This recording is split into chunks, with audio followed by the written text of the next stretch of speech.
Ke informasi lainnya, sejumlah kalangan mengkritik penunjukan bekas koruptor Emir Muiz sebagai komisaris di BUMN Pupuk. Tindak pidana korupsi yang pernah dilakoni Emir semestinya menjadi pertimbangan utama Kementerian BUMN sebelum menempatkan Emir sebagai pengawas anak usaha PT Pupuk Indonesia Persero tersebut. Terungkapnya Emir menjadi komisaris BUMN diketahui dari laman resmi PT Pupuk Iskandar Muda.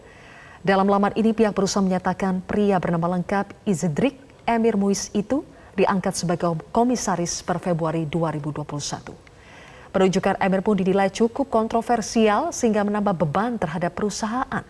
Apalagi dalam beberapa waktu belakangan, penunjukan pejabat BUMN kerap menimbulkan kegaduhan. Emir Muiz merupakan politikus PD Perjuangan yang pernah terjerat kasus korupsi proyek pembangunan PLTU di Tarhan, Lampung. Ia dijatuhi hukuman pidana 3 tahun dan denda 150 juta rupiah. Tentu harus mendapatkan perhatian khusus. Dalam pengangkatan harus disesuaikan dengan jargon yang diusung oleh Menteri BUMN, yaitu akhlak. Nah, oleh karena itu, ini menjadi sebuah batasan yang sangat mulia. Akhlak menjadi jargon dan tentu harus diwujudkan di dalam implementasinya, baik di dalam perjalanan BUMN itu sendiri maupun di dalam memilih direksi dan komisaris. Komisaris itu harus memiliki syarat integritas. Nah, juga berdedikasi tinggi. Nah, persoalan ini akan sulit didapatkan dari orang yang mantan napi korupsi.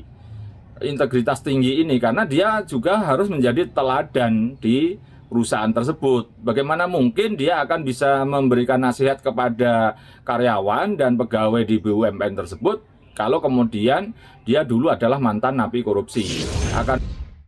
Pertanyaan kemudian muncul, apakah tak ada orang lain yang mampu di negeri sebesar ini sehingga bekas koruptor pun ditugasi menjadi pengawas perusahaan milik negara? Saya akan mengulasnya bersama dengan anggota Ombudsman RI YK Hendra Fatika. Selamat malam Pak YK. Selamat malam, Sylvia. Selamat malam, pencinta Metro TV. Pak YK, penunjukan bekas koruptor sebagai komisaris di BUMN secara aturan sebetulnya boleh atau tidak? Sebetulnya terkait dengan aturan kan ada peraturan Menteri BUMN nomor 3 tahun 2012. Di dalam pasal 4 itu disebutkan bahwa persyaratan untuk menjadi anggota komisaris atau dewan komisaris maupun dewan pengawas itu ada syarat formil dan syarat material. Nah, salah satu syarat materialnya itu adalah masalah integritas dan moral. Ya. Dalam arti yang bersangkutan tidak pernah terlibat dalam perbuatan yang intinya melanggar hukum. Walaupun kasus korupsinya sudah terbayar dengan di penjara, menjalani hukuman, tetapi dengan adanya kasus korupsi itu bukti adanya kecatatan dalam hal integritas dan moral. Oleh karena itu, seyogianya menurut Ombudsman ini tidak patut untuk dijadikan menjadi anggota komisaris ataupun juga dewan komisaris. Oke, jadi sebetulnya secara aturan tidak memenuhi syarat material ya Pak YK ya, karena terkait dengan integritas. Ya. Apakah ini berlaku untuk semua napi atau khusus napi korupsi yang terkait langsung dengan integritas? Variabel integritas itu kan ada 4 hal di dalam pasal ini disebutkannya. Jadi cakupannya ada perbuatan rekayasa dan praktik yang menyimpang, perbuatan cedera janji yang dapat dikategorikan tidak memenuhi komitmen dan lain sebagainya.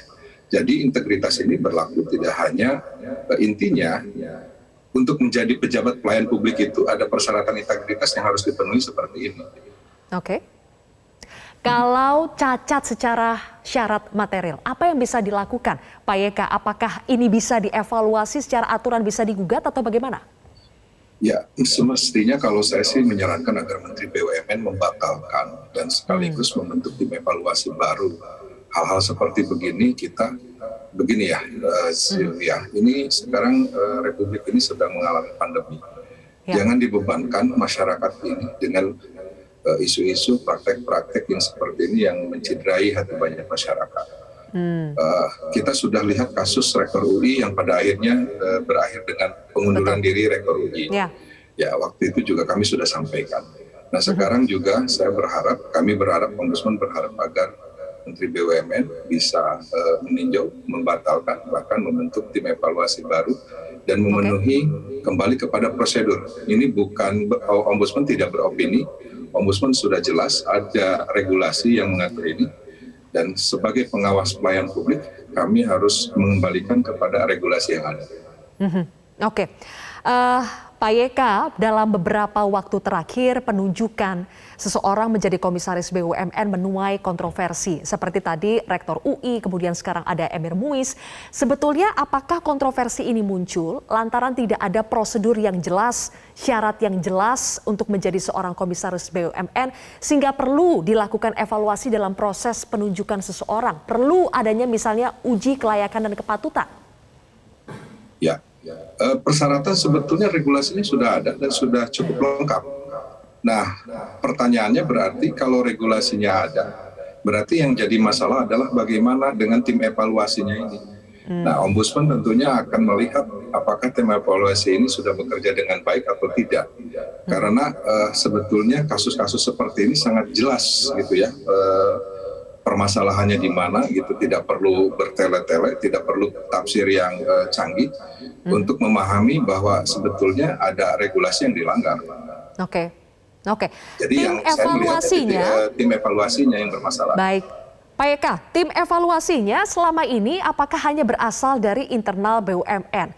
Sehingga seharusnya perlu melibatkan misalnya tim independen, tim yang lebih bisa dipercaya untuk mengevaluasi, untuk menyaring seorang komisaris.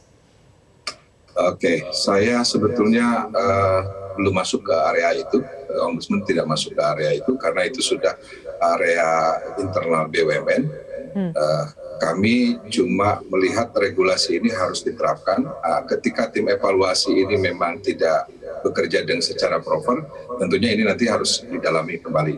Nah, biasanya dari sisi dari pengalaman, biasanya tim evaluasi ini terdiri dari tim internal dan eksternal. Gitu. Jadi tidak hanya dari Kementerian BUMN saja. Tetapi kalau seperti ini bisa lolos, ya patut dipertanyakan bagaimana mekanisme tim evaluasi ini bekerja. Baik, jika belum juga ada tindakan yang dilakukan oleh Kementerian BUMN terhadap kontroversi penunjukan Emir Muiz sebagai komisaris BUMN, apakah dari Ombudsman punya wewenang untuk misalnya memanggil atau memberikan rekomendasi kepada Kementerian BUMN? Ya, tentunya sebetulnya terkait dengan masalah rangkap jabatan, terkait juga dengan masalah rekrutmen anggota direksi dan juga Dewan Komisaris, kami sudah memberikan saran kepada Presiden dan Menteri BUMN. Ya. Jadi saran itu sudah kami sampaikan, tinggal kami melihat apakah BUMN ini memenuhi saran yang kami sampaikan. Misalnya terkait Rektor UI, ternyata kan beriring dengan prosesnya waktu, akhirnya Menteri mengundurkan diri. Nah, saya berharap juga ini demikian, tanpa harus gaduh, segera Pak Menteri BUMN mengambil langkah tegas untuk menegakkan kembali kepada regulasi yang ada. Baik, oke. Terima kasih anggota Ombudsman RI Pak YK Hendra Fatika telah bergabung bersama kami di Prime Time News hari ini.